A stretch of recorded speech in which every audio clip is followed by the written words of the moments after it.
Lenny Burton sat on his couch, tears falling onto the papers that officially announced the end of his marriage. He never wanted a divorce, but his ex-wife still filed for divorce, saying that she was leaving for a man with a lot of money. He remembered that day as if it were yesterday. He worked 10 12-hour days completing a project for his boss that, if successful, would have secured a deal for the company worth nearly $500 million. This would mean a significant raise for him, as well as a nice bonus. The project was completed, and he went home with high hopes and a desire to make love to Ginny, his wife of 3 years. However, as he drove up to his house, he saw an unfamiliar car in the driveway. He had a bad feeling, but thought it might be one of her work friends who sometimes came to visit. But when he entered the house, his hopes were dashed. There, sitting on the couch, was Ginny, holding a man's hand. Not just any man, but her boss, Ruddy James. Ruddy looked at him with a smirk that said, "I just slept with your wife." Next to the sofa were 2 suitcases and a travel bag. Ginny, wearing a very short skirt and high heels, looked at Lenny with sad eyes. "Sorry, Len," she said, "but I'm leaving with Ruddy." "What do you mean, leaving?" asked Lenny. "Well, actually, I'm leaving you for Rudy," she said. "Sorry, but he's richer and better than you in bed, and I just, well, kind of fell in love with him. That's why I'm leaving you, because I don't want to cheat on you anymore behind your back." "What?" Lenny shouted. "How long have you two been sleeping together?" "I don't know," Ginny said. "Maybe a couple of months. You've been working so hard lately that I thought you didn't love me anymore. So Ruddy started taking me out, and we do it about 3 times a week." "3 times a week?" Lenny asked, shocked. "Hell, you haven't even been with me that many times in the last month. You're a fucking bitch." "Hey, watch your language," Rudy said, puffing out his chest. Lenny was beside himself with rage and went to his office. Opening the weapons cabinet, he took out a gun and checked that it was unloaded. He wanted to scare the 2 traitors, not kill them. He returned to the living room and pointed the gun at Rudy's face. They both looked shocked. "Get the hell out of my house," Lenny said, "before I smear your brains all over the wall. You want that cheating bitch, you can have her, but you won't disrespect me in my house. Now, get out." Ruddy stood up from the couch, scared, and looked at Ginny. "See you at the apartment," he said. "Are you going to be okay?" Ginny nodded. "Get out, you bastard," Lenny shouted. Ruddy ran out of the house and slammed the door. Lenny waited until he heard Ruddy drive away before turning to his soon-to-be ex-wife. "As for you, bitch," he said, "you understand that I worked overtime for us. I thought we were going to start a family. This is what I worked for, and this is how you pay me. Go to hell." "Lenny, I'm sorry," she cried. "I really didn't mean to offend you. Please do not kill me." "Bullshit, bitch," Lenny said. He put down the gun. "Besides, it's pretty hard to kill someone with an unloaded gun," he said. He grabbed her hand and removed the rings from her. As she watched, he reached into her wallet and pulled out her bank card, a joint credit card with her name on it and her house key. He tossed her the wallet, noticing that it contained a wad of cash. Taking off his ring, he threw it at her. "Now, get out." "Lenny, what are you doing?" she asked. "You want to leave, so leave. And I never want to see your cheating, lying ass again," he said. She slowly got up from the couch and picked up her wallet. "Will you at least help me with my luggage?" she asked. "You have a lot of nerve, bitch," he said. "Not just no, but hell no. Take your things and get the hell out." Ginny picked up her bags and walked with difficulty to the garage door. Lenny walked to her car and took the garage door remote, pressing the button to open it. She loaded her bags, got into the car, and drove away. He closed the door and watched her drive away. Lenny walked over to his computer and logged into his bank account. He noticed that she had already taken half of everything. Bitch, he paid off the joint credit card and closed it, then transferred all but $5 to another account he had already set up in his name, thanks to internet banking. A few minutes later, he heard a knock on the door. Opening it, he saw a man in a jacket with a manila envelope. "Are you Lenny Burton?" asked the man. "Yes, what do you want?" Lenny asked in response. The man handed him an envelope. "You have been handed it," he said and left. Lenny opened the envelope and found a set of divorce papers inside. Apparently, Ginny had already started the process. He read the documents and learned that she had filed a claim on the grounds of psychological abuse and was asking for 85% of the joint assets, as well as a significant amount of alimony. Go to hell, he thought. He began looking for a lawyer and, seeing that it was too late, made a list of possible lawyers who could represent him. Shocked, angry, and hurt, he sat back on the couch and cried. He couldn't believe this was happening to him. He thought he had found his soulmate in Ginny. He thought they were fine, and she gave no indication that anything was wrong. The thing is, she wasn't the first to do this to him. He remembered his life. He dated several girls in high school and fell in love with a couple of girls in college. All of them, however, ended up breaking his heart by leaving him for another guy. After college, he met and began dating another girl and even bought a ring in preparation for proposing to her. But the day before he was going to do it, he saw her hugging another guy. He confronted her, and she said she fell in love with this guy. It took a few months, but he finally met Ginny and started dating her. 6 months later, he proposed to her, and she accepted. But even this has now turned into a disaster. In the old days, he could turn to his cousin Randy, who always knew how to cheer him up by telling him that not all women cheat, and that there were still many fish in the sea. She always made him feel better, but now she was out of town, away after her own messy divorce from her cheating, abusive, bastard husband. So he did the next best thing. He got drunk. He didn't care since he didn't have to go to work the next day. When he woke up, he went through his morning rituals and then started calling lawyers. It took a while, and he went through 4 lawyers, but he finally found one who wasn't a man-hating bitch only interested in billable hours. After months of arguing and threats, his lawyer managed to get Ginny to drop the allegations of psychological abuse and agree to a divorce by mutual consent. She also agreed to accept what she had already taken from their bank account and to drop the demand for alimony since she earned the same as him and lived with her wealthy lover. This was made possible by a private investigator who captured clear photographs and videos of her cheating on her lover in various locations. She quickly gave in when confronted with graphic evidence of her infidelity and a warning that the photos and videos could easily be sent to her family and friends and possibly end up online. He thought about getting revenge on the bastard she slept with, but decided that a life with Ginny would be enough for him to get revenge. So now it is all over. He should have been happy, but he wasn't. Instead, he felt empty. He was sad, lonely, depressed, and worst of all, he wanted sex. Then Randy called him. "Hello, cousin," he said, answering the phone. "How are you?" "I'm in town and would like to meet," she said. "Yes, of course," said Lenny. "Do you want to come over and get drunk with me or what?" "Well, if you're going to get drunk, I'll come," she said. What would Ginny say? "I don't care what Ginny thinks," he said. "She filed for divorce anyway." "Oh no," Randy said. "Sorry, I didn't know. What happened?" "Everything is as usual," he said. "I came home from work and found her with her lover. She simply announced that she was leaving for him and then handed me the divorce papers." "Oh God," she said. "It's horrible." "Yes," said Lenny. "The divorce just became final." "Well, then I'll come right away," she said. Half an hour later, the doorbell rang. Lenny opened the door and saw the smiling face of his cousin Randy. He hugged her and invited her in. He couldn't help but watch as she walked into the house, wearing a thin t-shirt with no bra and tight, ripped jean shorts. If she weren't his cousin, he would have made a move on her himself. He grabbed a beer for each of them, and they sat in the living room to chat. They weren't just cousins, they were the closest of friends. They always shared their deepest secrets and often consoled each other after breakups. "So, what happened to you after the divorce?" Lenny asked as he told her his story. "Well, I met and married the man of my dreams," she said, showing him her rings. "Wow," Lenny said. "Congratulations. Where did you meet Mr. Perfect?"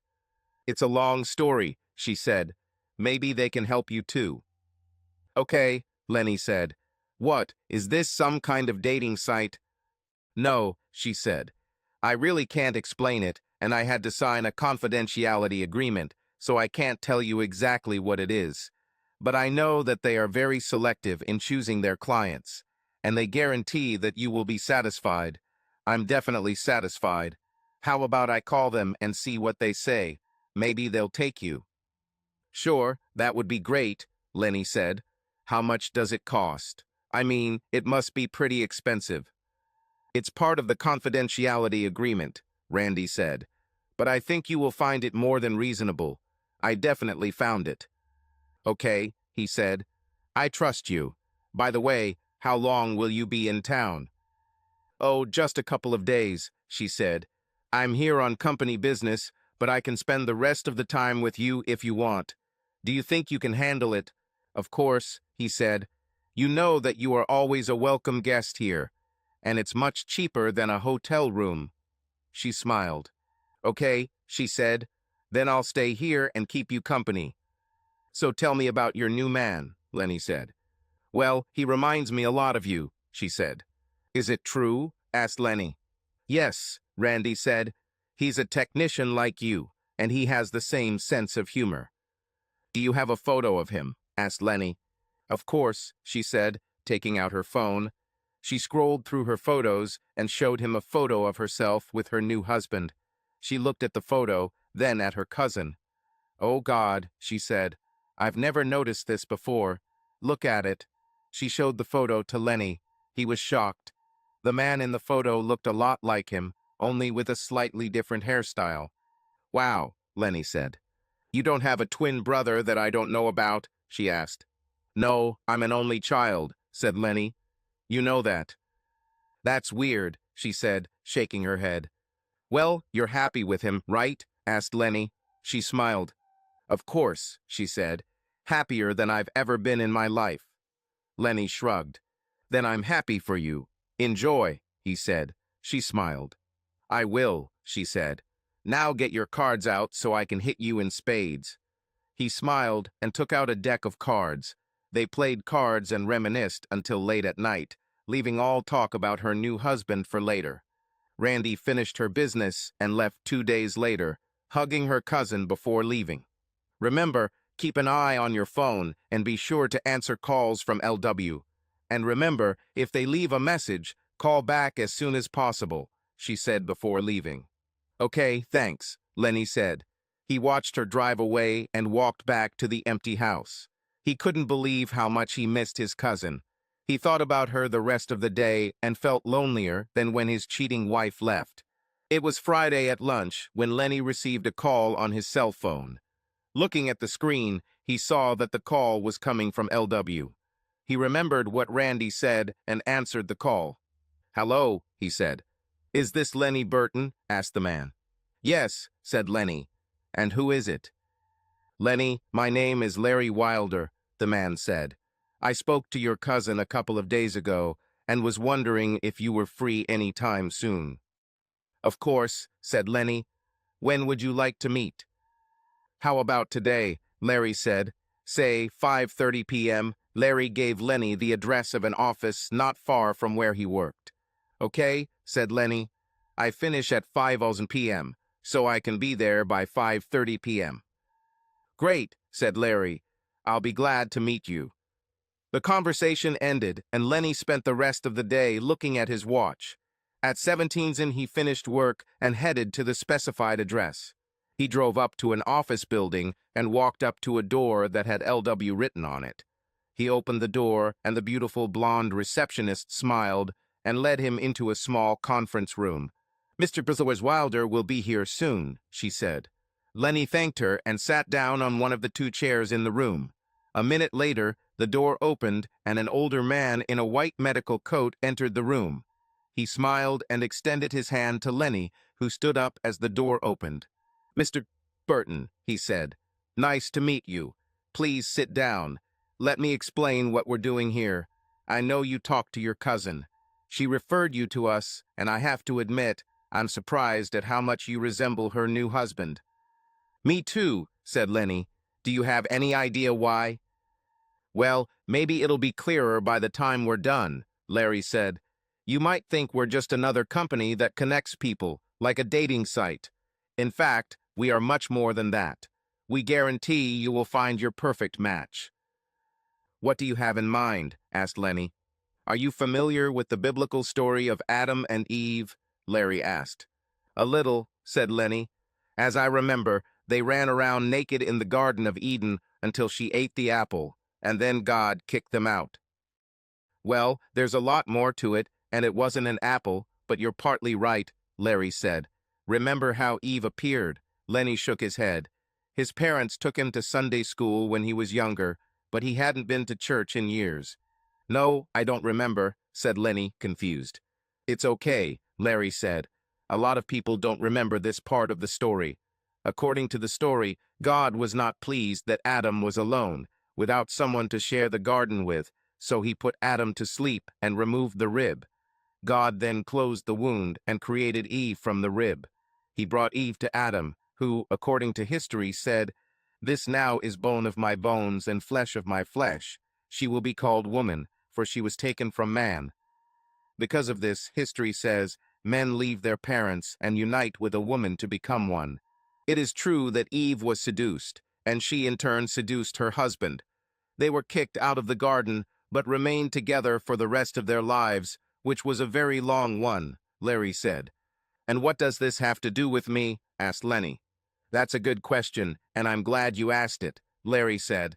Simply put, Eve was, for lack of a better explanation, created from Adam's DNA. There's a lot more to it, but we don't have time to get into the science. What we're doing here is something like this. No, we won't remove the edge or anything like that, that's not necessary. But we use your genetic information to find you the perfect partner. Can you do it? Asked Lenny. The man smiled.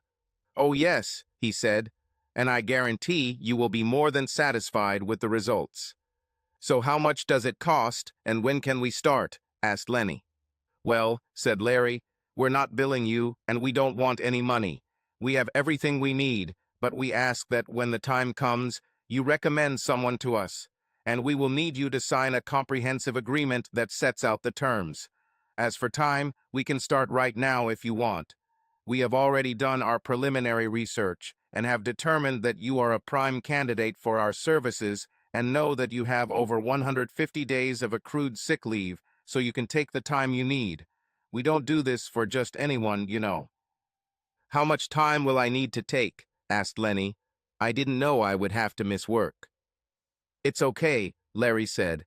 We prefer our clients to take a full week to ensure everything goes smoothly. Some of our clients sometimes need this time to recover and adapt. Since you are young enough and in good shape, this should not be a problem.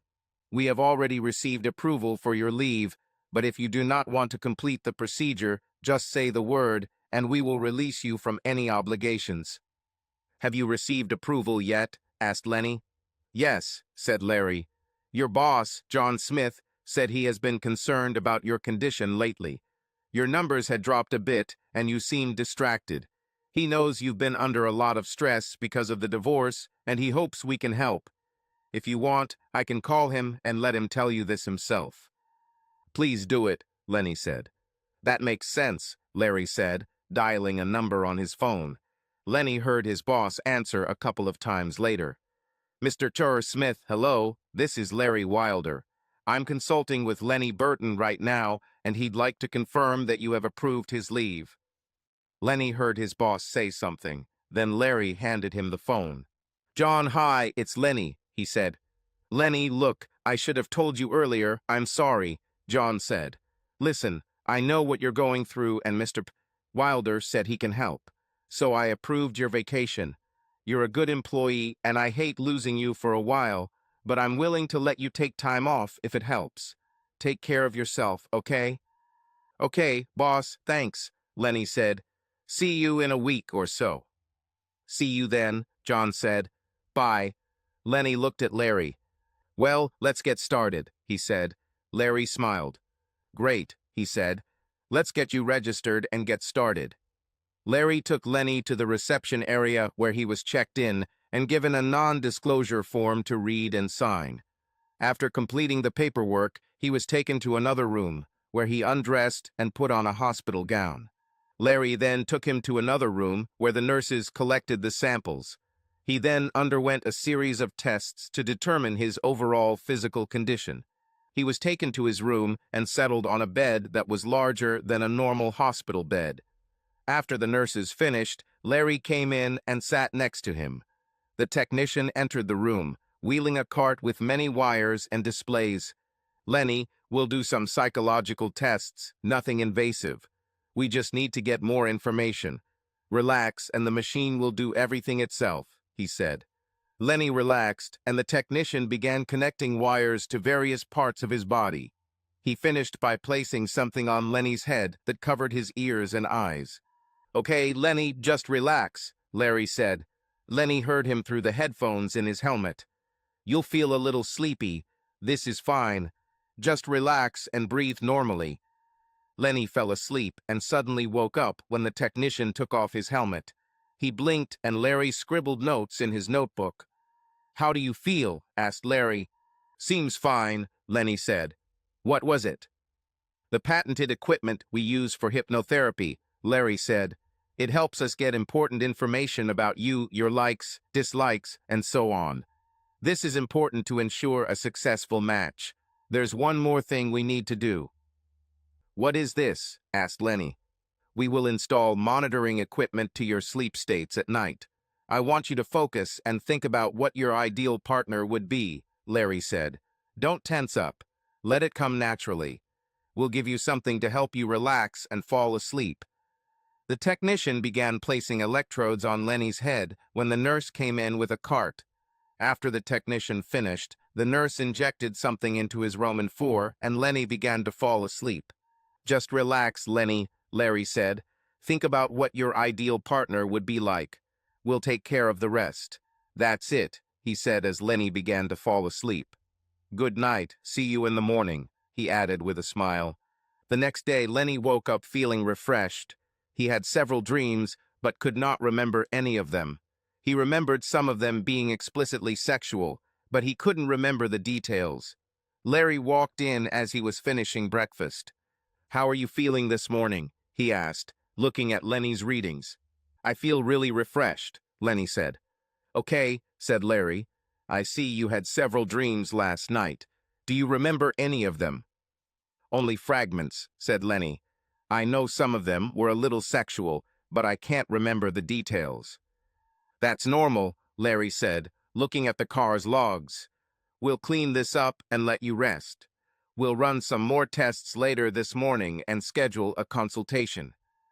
Around noon, Lenny was taken to a darkened room with a chair in the middle. They sat him in a chair and attached electrodes to his body. When he sat down, Larry explained what was happening. "We're going to test your skin response to different stimuli," he said. "Photos will flash before your eyes at fast speed. Don't try to concentrate on the photographs. They will flash by too quickly for you to fully comprehend them. The equipment will record your reaction. Now just relax." The technician placed a helmet on Lenny's head with darkened lenses. Soon a series of photographs began. As Larry promised, they flashed by too quickly for him to fully comprehend them. He thought he saw some pictures of flowers and his cousin, but he couldn't be sure. Half an hour later, the light came back on and the helmet was removed. "Okay," said Larry. "I think we have enough data to complete the task. It's time for you to meet with your advisor. This will help you deal with the problems that have arisen as a result of the divorce." "What problems?" Lenny asked. "Well, the way your ex-wife left you no doubt raised questions in you, at least in your mind, about your adequacy as a man," Larry explained. "I'm not a psychologist, but I can understand the feelings of rejection that you have to struggle with. I think it would be wise to address some of these issues before starting a new relationship. Don't you agree?" Lenny agreed and was taken to another office where he met his consultant, an attractive brunette who greeted him with a wide smile. They spent several hours discussing Lenny's past, the numerous rejections he had experienced from the women he thought he loved, and the final, crushing way in which his wife had left him. The consultant was kind and understanding, but persistent. She helped him deal with the rejection he had experienced from other women in his life and gave him mental exercises to help him prepare for the future. And she explained his new companion would help him fully heal and move forward. That night, he practiced some of these exercises and slept like a baby, waking up feeling better than he had in a long time. After breakfast, Larry came and looked at his notes. "I'm very pleased with your progress," he said. "Are you ready to meet your soulmate?" "Seriously? Already?" asked Lenny. Larry smiled and nodded. "Yes," said Larry. "It was actually pretty easy." He opened the door and a hooded woman entered the room. Larry walked her to Lenny's bed and removed the hood from her head. Lenny gasped when he saw the woman. She was great. Wavy dark hair framed a face that reminded him of Randy, but her lips were a little fuller than his cousin's. She looked at him with her brown eyes and smiled. "Lenny, meet Raina," Larry said. "I'll give you time to get to know each other," he added, closing the door on his way out. Lenny felt a small spark as Raina took his head in her hands. She looked into his eyes and kissed him right on the lips. Until now, he had never believed in love at first sight. But there was something about this girl that captured his soul. "So much pain, so many hurts," she said quietly, pressing his head to her. He hugged her and cried. It was something he simply couldn't control. "Let me heal your soul," she whispered in his ear as he held on to her. Then she stepped back and took off her robe. Lenny gasped again when he saw her beauty. They were kissing when they heard a knock on the door. "Come in," said Lenny. The door opened and Larry looked out the door. He entered the room with 2 technicians and a nurse. They all smiled when they saw the lovers. "I see you have already met," said Larry. "Fine. We need to do some follow-up tests to make sure everything is okay." "I'll be back soon," she said. "I love you." "I love you too," he replied. She smiled and left the room with the 2 technicians. Larry sat next to the bed as the nurse took blood samples and recorded his vital signs. After the nurse left, Larry turned to Lenny. "How do you feel?" Larry asked. "I'm delighted," Lenny said. "Is she real?" Larry smiled and nodded. "Absolutely," he said. 100%. "Where did you find her?" asked Lenny. "Actually, it's always been a part of you," Larry said. "You just didn't know it." "I don't understand," said Lenny. "I know," said Larry. "Just trust me, she's real and she's all yours. If, of course, you want it." "Oh, I want her," said Lenny. "More than anything else. I have never felt more in love with someone in my entire life. I cannot explain it." "That's good," said Larry. "And maybe it's good that you can't fully explain it. I have 1 or 2 more questions for you." "Which?" asked Lenny. "How close are you to your cousin Randy?" asked Larry. "Well, we've always been very close," Lenny said. "She was always there for me." "Have you ever been intimate?" Larry asked. Lenny shook his head. "Oh, no," he said. "Okay," said Larry. "I was just curious. So, do you think you can spend the rest of your life with Raina?" "Absolutely," said Lenny. "Great," said Larry. "Remember, she is a very real person with her own personality and her own needs. But I promise that if you give her the love, respect, and dignity she deserves, she will be with you for the rest of her life. Be faithful to her, and she will remain faithful to you. Is this what you want?" Lenny nodded. "More than anything," he said. Larry smiled. "Great," he said. "Get some rest, and I'll see you in the morning." The next day, Lenny woke up from dreams about rain. Larry entered the room with a notepad. "Good morning, Lenny," he said. "How did you sleep last night?" "Better than I've been in a long time," Lenny said. "Great," said Larry. "Today is your big day. All your tests came back good, just like Raina's. Last question." "Which?" asked Lenny. "Would you like to marry Rianne?" "Yes, I would," said Lenny. Larry smiled. "Wonderful," he said. "When would you like to marry her?" "I'd marry her right now if she wants," Lenny said. "Well, let's see what she has to say," Larry said, walking towards the door. Opening it, he led Raina into the room. She ran to Lenny, smiling, and hugged him. Larry looked at Lenny. "Well, ask her." Lenny looked into Raina's smiling face. "Raina, will you marry me?" asked Lenny. Raina smiled widely and kissed Lenny. "Oh yes," she said. A few days later, they exchanged vows in a room set up like a chapel. Normally, Lenny would have worried that everything was happening too quickly, but with Raina, he felt like everything was right. "Do you accept this man as your lawful husband?" the priest asked Raina. She looked at Lenny with love in her eyes. "Oh yes, for life," she said. "Then I pronounce you husband and wife," said the priest. "You can kiss your bride," he said, looking at Lenny. Lenny kissed his new wife, feeling happier than he had ever felt in his life. "Take me home, my husband," she said. "Make love to me, please." Larry stood at the door as Lenny and Raina walked out of the makeshift chapel. "Congratulations. And remember," Larry said, handing Lenny the card, "LW means satisfaction guaranteed." Subscribe to our channel so that your love doesn't cheat on you, and go ahead and listen to the next story, because this story is nothing compared to the next one. If you're under 18, don't even think click to the next one.